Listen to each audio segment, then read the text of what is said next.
નમસ્કાર ખેડૂત મિત્રો, આજે આપણે અગ્નિ અસ્ત્ર દવા બનાવીએ છીએ દરેક પ્રકારની જીવાતના નિયંત્રણ માટે. એની અંદર 20 લીટર ગૌમૂત્ર અહીંયા લીધું છે આપણે તપેલાની અંદર. નીચે ચૂલો સળગાવ્યો છે, એને ઉભરો આવે ત્યાં સુધી એને ગરમ કરવાનું છે. એની અંદર 2 કિલો લીમડાના કૂણા પાંદડા સાથે અંદર નાખવાનું છે. નાખો એટલે 2 કિલો લીમડાના પાના અંદર નાખ્યા છે આપણે. એક ઉપરો આવે ત્યાં સુધી આમાં કરવાનું છે.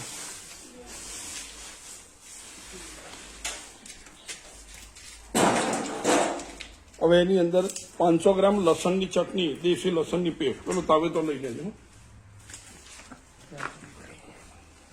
તાવે તો કઈ છે અહીંનો પેલો તો મંગાવી લો.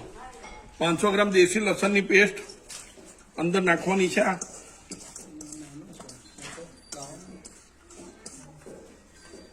ત્યાર પછી ઉભરો આવે ત્યાં સુધી મિક્સ કરવાનું. 500 ગ્રામ લીલા મરચા તીખા ની પેસ્ટ, 500 ગ્રામ આદુની પેસ્ટ,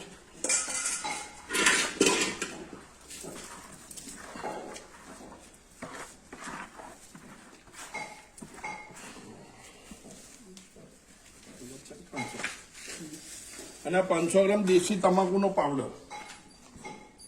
આને અંદર આપણે ઉકાળવાનું છે, ઉફાણો આવે ત્યાં સુધી આ પાવડર દેશી તમાકુનો. આ રીતે અગ્નિ અસ્ત્રમાં એક ઉભરો આવે ત્યાં સુધી ખેડૂત મિત્રો ઉકાળવાનું છે. મહેનતનું ચોક્કસ કામ છે, પણ આ નૈસર્ગિક રીતે આમ મારા સાથે કુદરતી ઝેરનું મારણ ઝેર એ અનુસંધાનમાં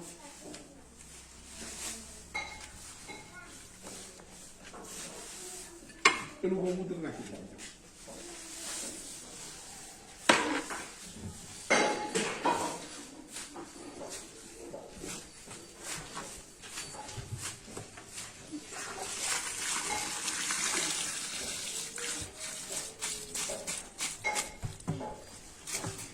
અને એક ઉફાણો આવે,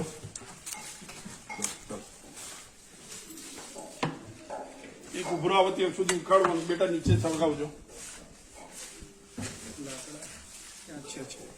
મિત્રો, અગ્નિ અસ્ત્ર આપણે બનાવ્યું, આ ઉકળી ગયું છે, એક ઉભરો આવી ગયો છે એનો.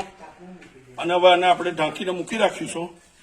2 દિવસ સુધી રોજ હલાવવાનું એને, અને ત્યાર પછી એને ગાળીને વાપરવાનું છે. આ રીતે અગ્નિ અસ્ત્ર બની ગયું. હવે અહીંયા આપણે